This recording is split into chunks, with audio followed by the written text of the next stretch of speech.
En 1942, Serge Rachmaninoff à New York, à 68 ans, il vient de perdre son ami violoniste Julius Conius, qui est en même temps le père de son gendre, Boris Conius.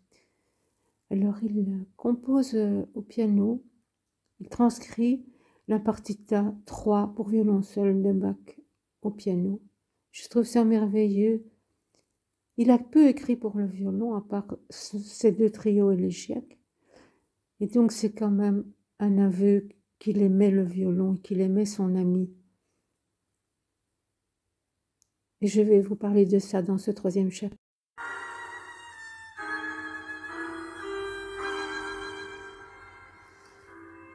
Aujourd'hui, la 3e partie de l'essai biographique d'une musicienne à la fenêtre, c'est Serge Rachmaninoff et l'amitié.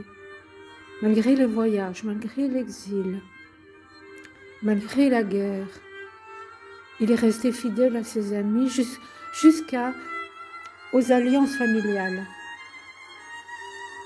Alors aujourd'hui, Julius Conius va être notre fil conducteur pour 2 facettes. Une de mon pays, car la ville de Liège a donc excellé en violoniste, professeur et défenseur d'une école, d'une technique de l'archet, dont Henri Vieuxtemps et ses liens avec la Russie, dont Eugène Ysaÿe avec son quatuor et ses concerts dans le monde entier, et la fondation du concours Reine-Élisabeth en Belgique. Mais ce qu'il y a de commun avec la France, c'est que tous ces violonistes de qualité, tous ces enseignants sont partis enseigner à Paris, au Conservatoire de Paris, depuis Charlotte de Berriot. Et Tchaïkovski, qui était le mentor de Rachmaninoff, mais aussi le mentor du violoniste dont on parle ici, Julius Conius. Le lien donc avec autant à la recherche du temps perdu, mais c'est un lien essentiel pour un artiste, c'est sa connexion avec le passé. Et le lien avec l'école de violon franco-belge et Proust, c'est que la sonate de Vinteuil et son mystère parlent de tous ces enseignants belges qui étaient au Conservatoire de Paris. Est-ce que c'est la sonate de César Franck? Est-ce que c'est un quatuor de Fauré? Est-ce que c'est la sonate de Guillaume Lequeux, qui est une météore qui a traversé le ciel européen, mais qui est mort, je crois, à 21 ans ou à 24 ans, qui pour moi est vraiment un compositeur exceptionnel. Et donc, toute cette période-là va connaître et va propulser les violonistes russes à Paris. Ils vont faire des concerts. Et Julius Conius va être un des fondateurs du conservatoire russe à Paris, qui existe toujours, qui est toujours en activité, qui est une fondation du prince Volkonsky. Et encore une fois, tous ces noms-là vont graviter dans les amitiés de Rachmaninoff, parce que c'est un prince Volkonsky qui va épouser sa fille.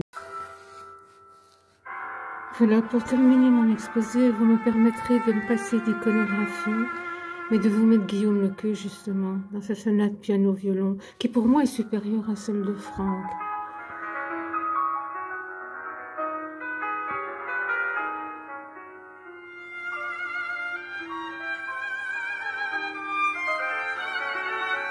C'est aussi, c'est pas à la recherche du temps perdu, la musique de Guillaume Lequeux, c'est à la recherche du paradis perdu. Et ce que Rachmaninoff a cherché toute sa vie et qu'il a honoré dans ses amitiés.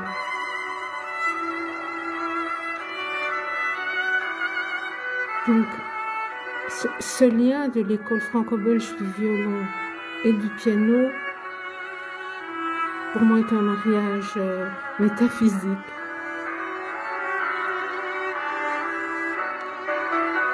Et je peux retrouver dans la musique de Rachmaninoff ce que, par exemple, Guillaume Lequeux ou César Franck, Roland Lyonnais, m'a fait découvrir dans ma jeunesse avant que je découvre l'âme russe grâce à Tolstoï, par exemple, et à Rachmaninov.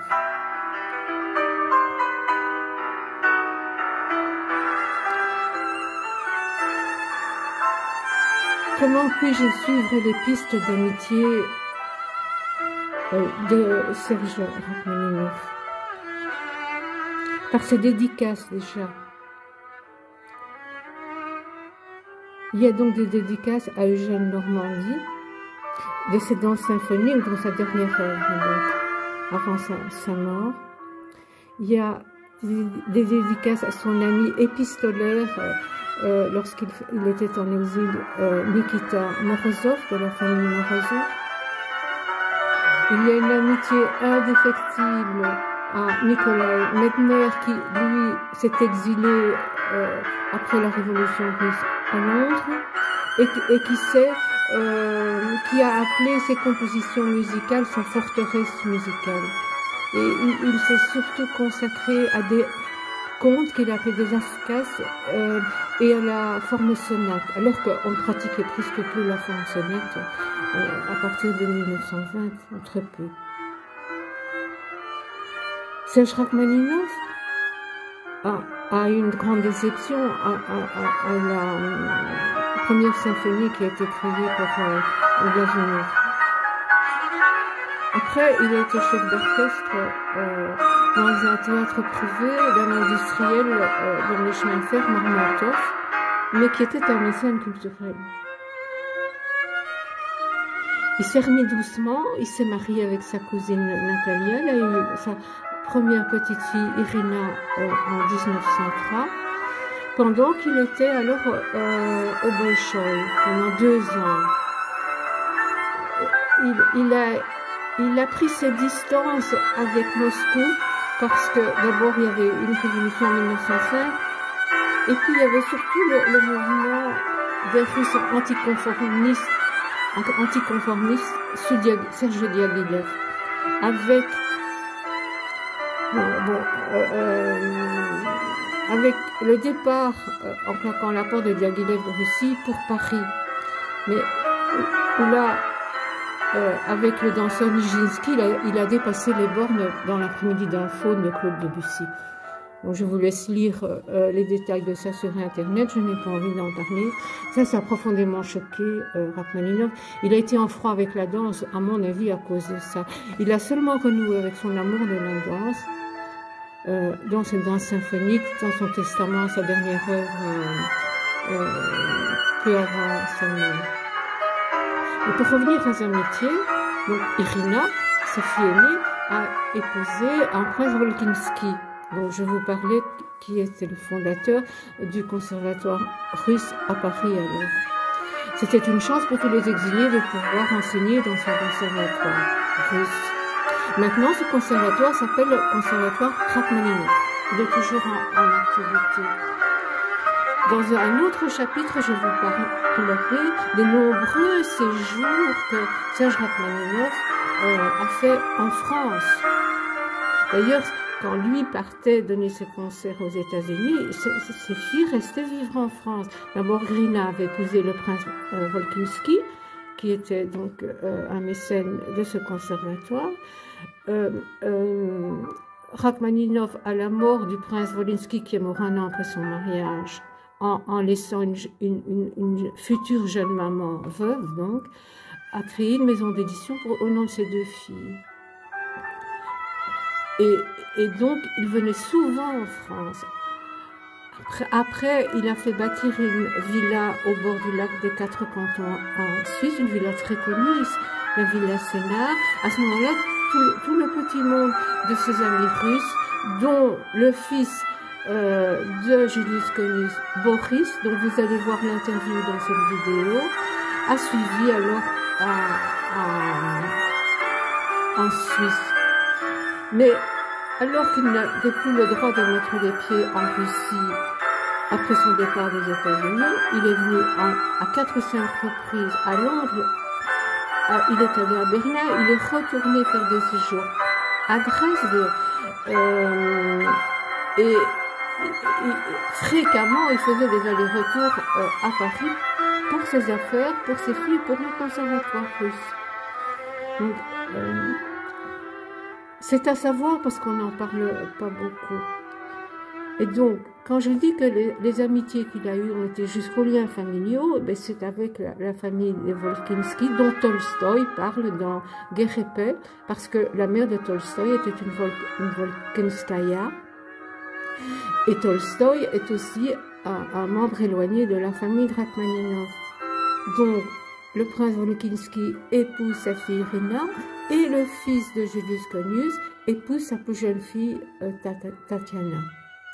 Et tout ça toujours dans un lien avec des concerts sur Paris, avec des conseils au conservatoire russe de Paris et d'autres contacts qu'on ignore. Chaque fois que Rachmaninov allait à Londres, eh bien, il rendait visite à Nikolai Medtner, à qui il a dédicacé son deuxième concerto, non, sa deuxième sonate. Comme c'était un féru de sonate, Nikolai Medtner, Rachmaninov lui a dédié sa deuxième sonate, qui est magnifique et que je vous conseille d'écouter sous les doigts d'Ivo Pogorelich. Voilà. Maintenant, Eugène Normandie, c'est une amitié des années qui s'est tissée aux États-Unis. Qu'est-ce qu'il a gardé encore comme amitié aux États-Unis? C'est Chaliapin, Fedor Chaliapin, qui l'a suivi là-bas. Bon. Il a eu une amitié admirative pour Vladimir Horowitz, qui était de 30 ans son cadet. Mais il estimait que Vladimir Horowitz jouait mieux ses œuvres que lui-même. Et pour finir par un très joli point d'amitié, je vous ai mis en début de cette émission donc la transcription qu'il a fait de la partita pour violon seul de Jean-Sébastien Bach. Il a fait une transcription de 4 le prélude, la gigue et la gavotte, et j'ai oublié quatrième, l'année de la mort de Julius Conius à Moscou. Je pense que c'est une mort dramatique. Et ça, pour moi, c'est très précieux comme témoignage. Donc, il allait mourir un an après, Serge Rachmaninov, en 1943, d'un cancer du poumon. Il fumait beaucoup quand même. Bon, quel est le Russe qui ne fume pas à outrance? Joueur d'échecs et fumeur à outrance, c'est quand même une caractéristique des âmes russes. Alors, parce que je me suis toujours étonnée du peu d'œuvres qu'il a créées pour le violon et le piano, alors que c'était vraiment la tendance à ce moment-là. Il a fait juste une sonate pour piano violoncelle, 2 trios élégiaques dans quoi a joué d'ailleurs Julius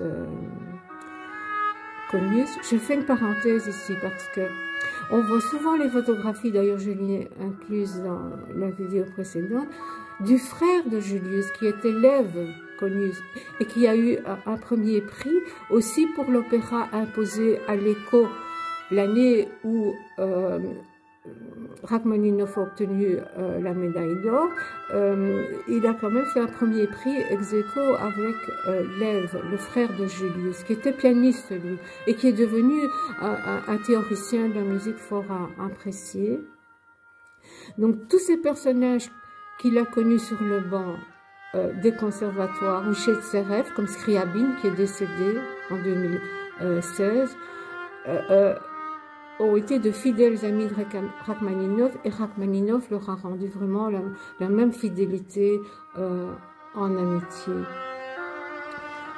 Alors maintenant, a-t-il eu des amitiés féminines? Sûrement. Je ne vais pas rentrer dans ces détails, je veux les ignorer, mais le mariage de Rachmaninov avec sa cousine Nathalie a été très heureux et très équilibré. C'était une compositrice, une excellente pianiste, et donc elle a pu être sur la même longueur d'onde que Serge Rachmaninov. Maintenant, je pense aussi que quand on a des amis aussi intenses et aussi musiciens que Serge Rachmaninov a eu, c'est comme si on composait soi-même. Donc même si on est témoin que par le testament de sa transcription de la sonate pour violon seul au piano l'année du décès de Julius, on est témoin qu'il aimait le violon. Peut-être qu'il n'a pas composé pour le violon, laissant ce domaine à meilleur que lui. Il n'était quand même pas violoniste.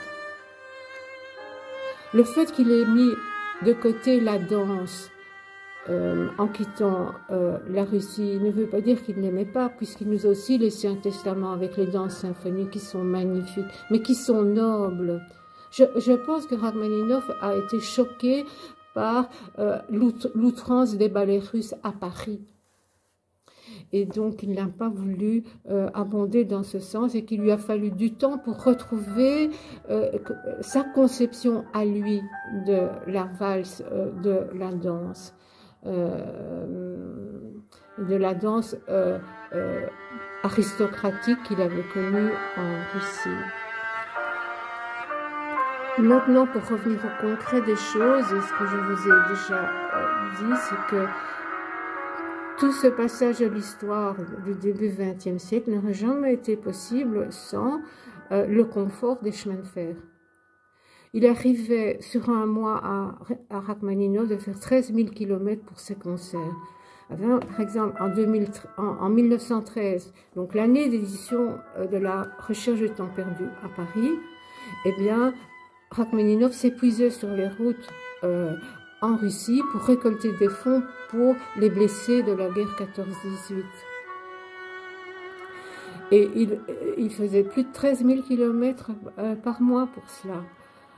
Donc ce sont des côtés très attachants de sa personnalité. Il a fait la même chose au décès de Scriabine. Il a voyagé énormément, il a fait des concerts, parce que la veuve de Scriabine se trouvait assez démunie. Donc voilà. Maintenant, je viens de parler de 1913.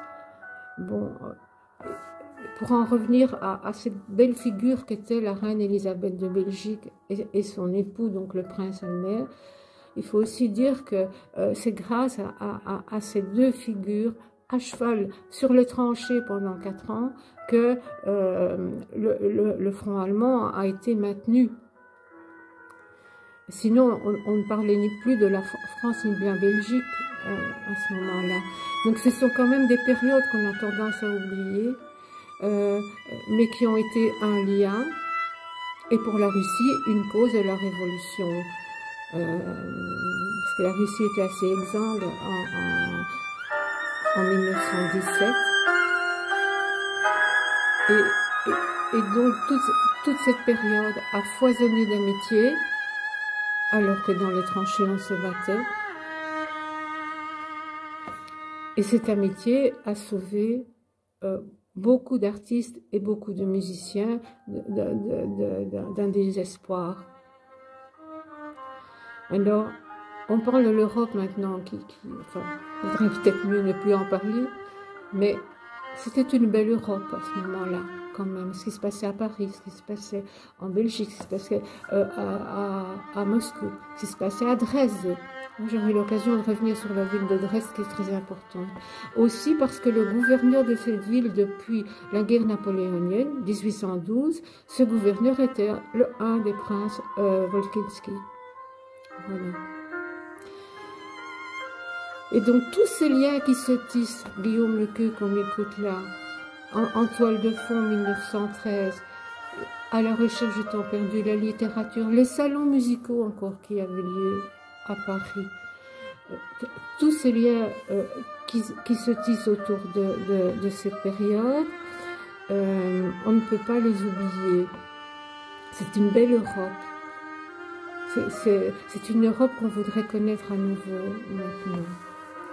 Donc je vais vous passer l'interview de Boris et terminer là ce 3e chapitre, en vous remerciant pour votre indulgence.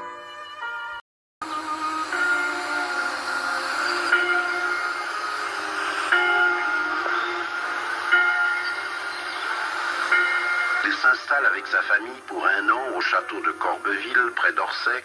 Il travaille, il joue, il reprend la route. Cannes, puis Villers-sur-Mer, puis Paris, rue des Bords de Valmore. En 1929, il revient en Île-de-France, à Clairefontaine, en Yvelines.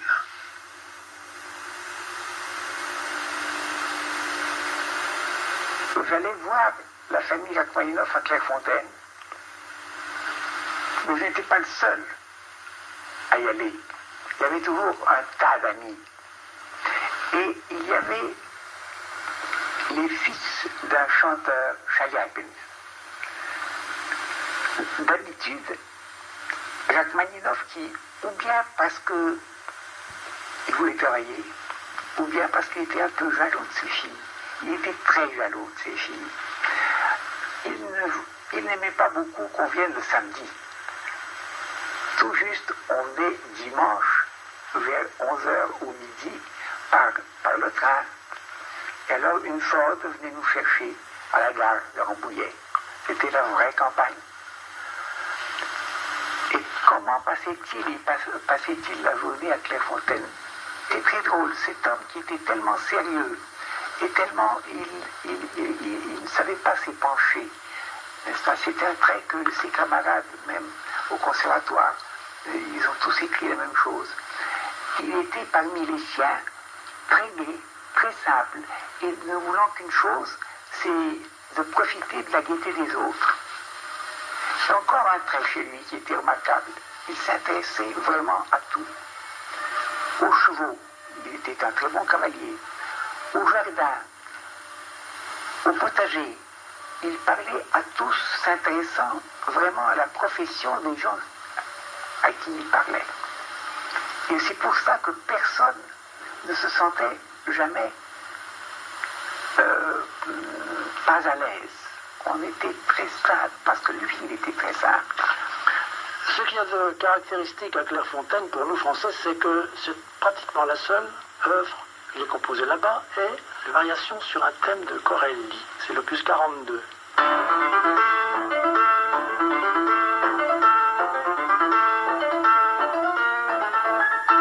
J'ai épousé Tatiana, la fille cadette, en 1932. Mais je l'ai connue à partir de 1922-23. J'allais la voir à Clairefontaine, justement, ou bien à la rue des Bords de Valmore, au 24, ou bien à Clairefontaine, parce qu'elle est restée seule à Paris, pendant que Serge Rachmaninoff, c'était toujours le déchirement des filles quand il devait partir en Amérique pour ses concerts. Serge Rachmaninoff adorait ses filles. Irène, l'aînée, et Tatiana, la cadette. J'ai jamais entendu des disputes entre d'abord les parents, Nathalie, sa femme, et lui, et entre les filles. Jamais. J'ai eu toujours l'impression que c'était une famille très liée. Tatiana, évidemment, elle était la fille de Serge Rachmaninoff, mais elle était aussi son vrai ami. Il parlait longuement de la musique parce qu'elle connaissait la littérature pianistique à fond. Et les concerts aussi, je dois dire. Et il me semblait que Rachmaninoff écoutait avec beaucoup d'attention ses avis. C'était son ami. Et le père pour la fille, c'était l'appui, le rocher, enfin c'était tout pour elle. J'ai vu Rachmaninoff pour la première fois en avril 1937 à la salle Pleyel, lors d'un de ses concerts donc donnés en France, puis une autre fois au mois d'août 1938, qui se trouvait être le dernier concert que Rachmaninoff a donné en France, au Palais de Chaillot. Les deux fois, l'impression fut la même, assez extraordinaire.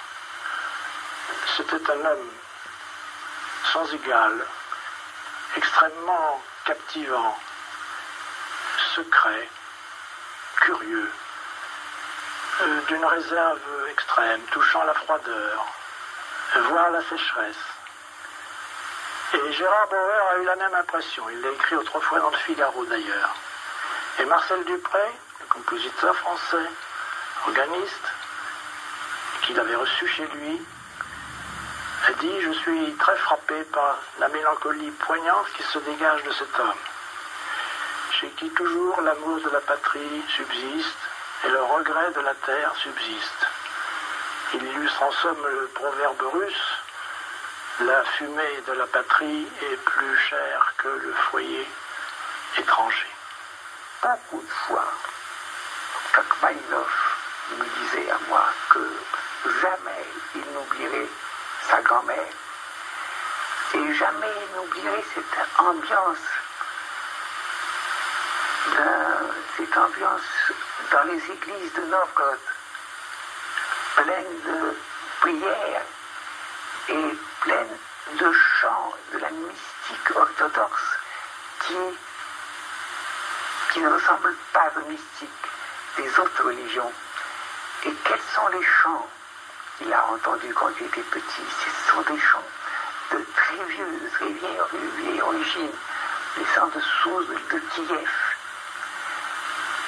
Et si on pense aux sources des œuvres de Rachmaninoff, on ne pourra jamais oublier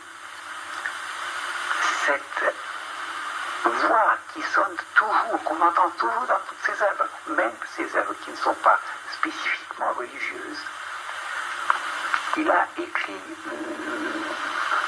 oui, il allait tellement en profondeur des choses, et probablement il a su capter dans son âme, il a su capter toute la profondeur et la spécificité du mystère, de la mystique, l'orthodoxie, l'élément mystique certainement, mais aussi il y avait beaucoup de lyrisme dans sa musique, c'est-à-dire de l'expression justement de son âme. Et c'est la Russie qui lui donnait aussi cette source, c'était la Russie. La campagne et la Russie sans limite. La forêt de la mer Baltique jusqu'à l'océan Pacifique. Les steppes allant des Carpates après l'Oural jusqu'à Vladivostok, sans limite et surtout sans mur. Il n'y avait pas de château avec les parcs emmurés.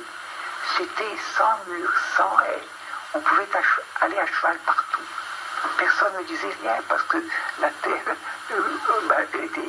était pas gardée. Je crois que